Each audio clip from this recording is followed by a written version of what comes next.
by the greed, the recklessness, and the illegal behavior that they have seen from the masters of the universe on Wall Street. Through their outrageous behavior, these financial tycoons, many of whom have earned hundreds of millions of dollars, if not billions of dollars in their career, have plunged our country and much of the world into a deep recession, which has cost our people millions of jobs, which has cost people their homes, which has cost people their savings, and which have led millions of Americans to wonder what kind of future their kids are going to have. And all of this is not the result of an act of nature. It is the result of very definitive actions by a small number of people on Wall Street who have shown outrageous greed in their behavior. Madam President, it goes without saying that we need a major investigation to understand how we got into this disaster and what we are going to do to get out of it and whom we are going to hold accountable. It goes without saying that we need to begin the process of re-regulating Wall Street, bringing back Glass-Steagall, and making sure that our taxpayers will never again be put in this position of having to bail out the greed on Wall Street. It goes without saying that we have got to address the issue of too big to fail.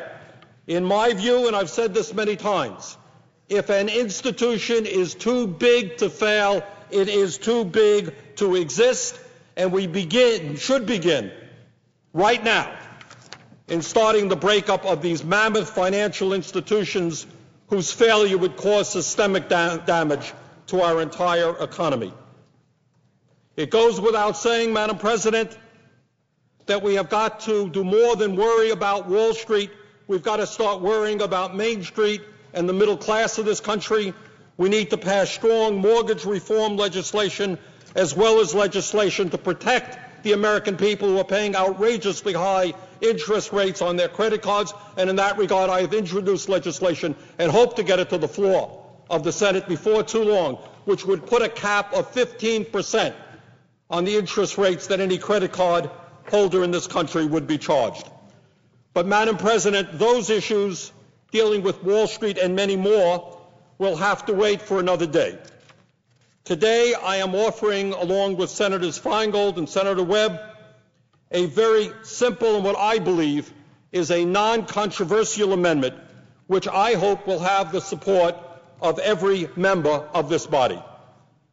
Madam President, as you well know, the Congress voted to provide $700 billion in so-called TARP funds to help bail out some of the major financial institutions in our country. I happen to have voted against that bailout, but what is very clear is that every penny of that TARP bailout money is now public.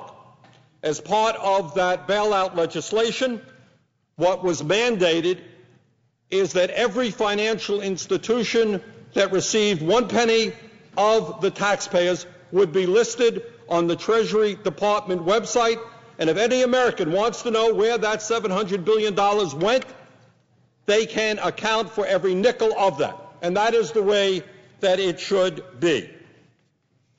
Madam President, on the other hand, what many people do not know is that the TARP funds, that $700 billion, was only one part of the bailout.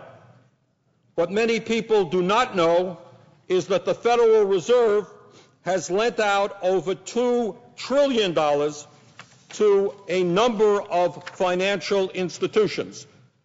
But, Madam President, if you were to ask me or any member of the United States Senate, any member of Congress, any American who received that money, what they will tell you is, we don't know. Over $2 trillion of taxpayer money has been placed at risk, but the American people don't know who received those funds, and what the exact contractual arrangements were. Madam President, anybody who believes in the concept of good government, anybody who believes in transparency, understands that that is wrong, that that is unacceptable, and that that has got to change. Madam President, earlier this month, I had an opportunity to ask Ben Bernanke, who is the chairman of the Federal Reserve, about this issue when he testified before the Budget Committee, of which I am a member. At that hearing, Chairman Bernanke told the Budget Committee that since the start of the financial crisis, the Fed has provided loans to, quote, hundreds and hundreds of banks, end of quote. Mr. Bernanke declined to name any of those banks, how much assistance they were provided, or what, in fact, those banks are doing with the money that the taxpayers gave them. Madam President, what the Federal Reserve needs to understand is that this money does not belong to them. It belongs to the American people. And the American people have a right to know who the Fed is lending taxpayer money to, how much they are getting, and what the Fed is asking in return for this money. I cannot imagine anything that is more obvious, more common sense. How can you put $2.2 trillion of taxpayer money at risk and not know who is receiving that money? Madam President, I think back now to the financial reform, to the financial forms that members of Congress have got to fill out. People want to know, are we in a conflict of interest? We fill out those forms. They are made public. Our staff members fill out those forms. In many, many instances, when people are applying for federal aid, they are forced to make public what they are asking for and how much. Some years ago, small farmers in the state of Vermont received some help from the federal government as part of the milk program, if I recall correctly. There it was, right in the newspaper, every nickel that struggling farmers were getting. Some of these farmers make $20,000, $25,000 a year. Some of them are on food stamps. And there it was, $8,399 goes to this farmer and that farmer. They were not happy about it. That's what the process was. So it seems to me that if small farmers in Vermont are going to see what they get from the federal government and help to keep small farms alive in this country, I think that multi-billion-dollar financial institutions should also be asked to have what they have received made public as well. Madam President, the amendment that I am offering today is a pretty simple one. It amends an amendment that I offered and was accepted in the Budget Committee. And specifically, this amendment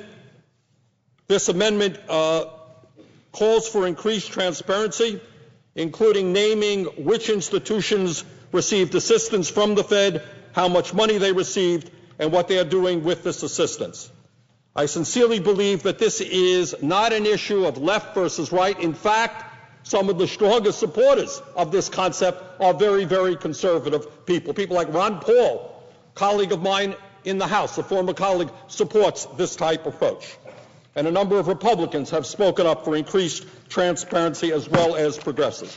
So that's the issue. It is as simple and as clear as it can possibly be that if taxpayers are going to be placed at risk by providing trillions of dollars in loans to large financial institutions, the American people have a right to know who is receiving that money and what the terms are. This amendment, once again, is supported by Senator Feingold and Senator Webb, and I would ask my colleagues to support this amendment.